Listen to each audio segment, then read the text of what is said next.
नमस्कार मंडळी, welcome back to my channel Gapshap बँडेड. चला तर पाहूया श्री रामचरितमानस या पुस्तकाचा पुढचा भाग. मंथरा म्हणाली, सर्व आशा एकाच वेळी बोलण्यामुळे पूर्ण झाल्या. आता दुसरी जीभ लावून सांगते. माझे दुर्दैवी कपाळ फोडून टाकण्याजोगे आहे. चांगली गोष्ट सांगितल्यावर सुद्धा तुम्हाला दुःख वाटते.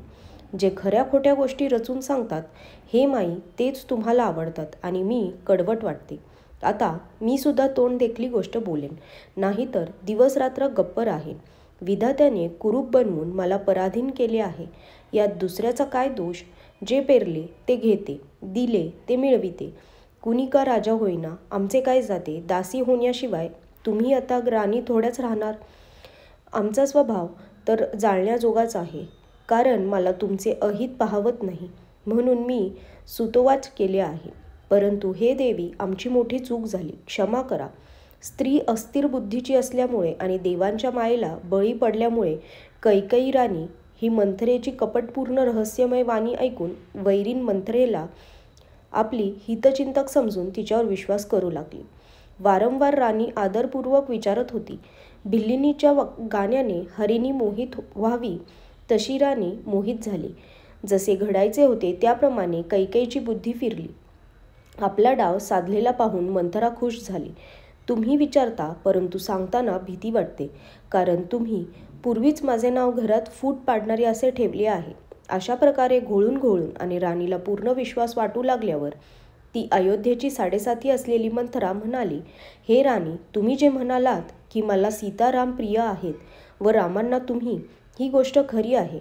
परंतु ही गोष्ट पूर्वी होती. आता ते दिवस सरले. दिवस फिरले की मित्रसुद्धा शत्रू बनतात. सूर्य हा कमळाच्या ताटव्याचे पालन करणारा आहे, परंतु पाण्याविना तोच सूर्य कमळांना करपून टाकतो. सवत कौसल्या ही तुम्हाला समूळ उपटून टाकू इच्छिते, म्हणून उपाय करून चांगले कुंपण घालून तिला आवर घाला. तुम्हाला आपल्या सौभाग्याच्या खोट्या बळामुळे काहीच विचार उरला नाही. तुम्हाला वाटते की राजा आपल्या मुठीत आहे, परंतु राजा हे मनाने कपटी आणि तोंडाने गोड आहेत आणि तुमचा स्वभाव सरळ आहे. रामाची आई कौसल्या ही मोठी चतुर व पत्ता लागू देणारी आहे. तिने वेळ येताच आपले काम साधले. राजांनी भरताला आजोळी पाठविले हे रामाच्या आईच्या सल्ल्यानेच असे समजा. कौसल्येला असे वाटते की सर्व सवती माझी व्यवस्थित सेवा करतात. एकटी भरताची आई पतीच्या जोरावर गजविष्ट आहे.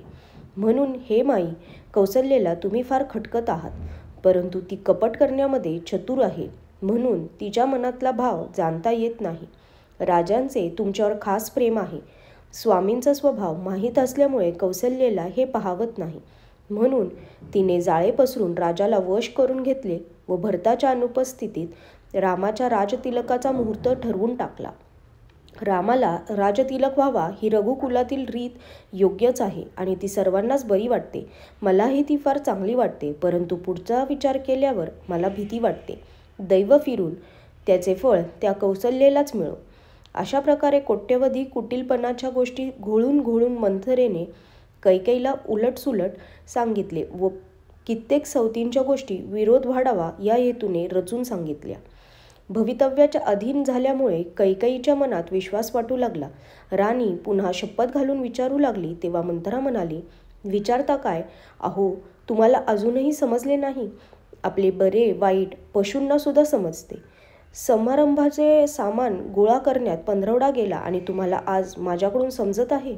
मी तुमचे मीठ खाते, म्हणून खरे बोलण्यात मला कसलाही दोष नाही. जर मी पदरचे खोटे सांगत असेन तर ईश्वर मला दंड देईल. जर उद्या रामाला राजतिलक झाला तर तुमच्यासाठी विधात्याने संकटाचे बीज पेरले असे समजा.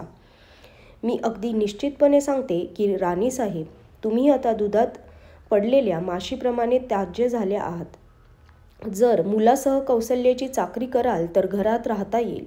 दुसरा कोणताही मार्ग नाही. कद्रूने ज्याप्रमाणे विनतेला दुःख दिले तसे तुम्हाला कौसल्या देईल. भरत कारावास भोगेल आणि लक्ष्मण रामाचा सहकारी असेल. कैकेयी मंथरेची कटुवाणी ऐकताच घाबरून जाऊन ती काही बोलू शकली नाही. तिला घाम फुटला आणि ती केळीप्रमाणे थरथरू लागली. मग कुबड्या मंथरेने आपली जीभ चावली. कदाचित हे भयंकर चित्र ऐकून कैकेयीचे हृदय बंद पडले अशी भीती तिला वाटली. मग तिने कपटाच्या पुष्कळ गोष्टी सांगून राणीला बरेच समजावले की धीर धरा.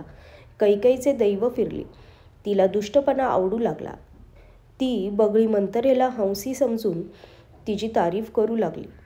कैकेयी म्हणाली, मंथरे ऐक, तुझे म्हणणे खरे आहे. माझा उजवा डोळा सारखा फडफडत आहे. मला रोज रात्री वाईट स्वप्ने दिसतात, परंतु आपल्या अजाणतेपणाने तुला सांगत नाही इतकेच.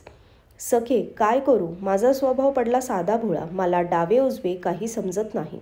मी आजपर्यंत कधीच कुणाचेच वाईट केले नाही.